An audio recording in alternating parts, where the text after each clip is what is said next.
আসসালামু আলাইকুম। আজ আমি আরেকটা নাস্তার রেসিপি নিয়ে এসেছি। আমি তৈরি করব ফুলকপির পাকোড়া।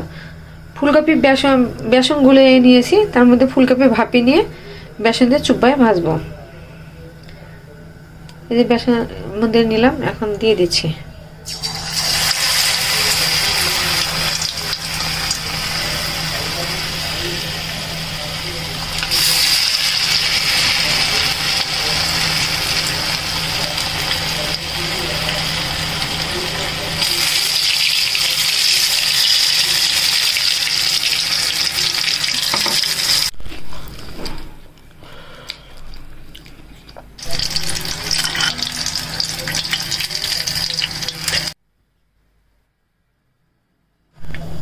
আবার দিয়ে দিচ্ছি।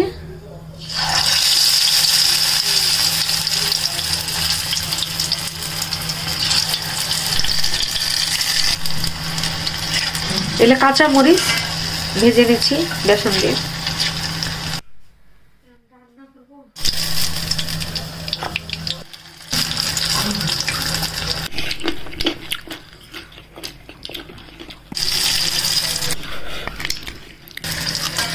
নিয়ে নিব।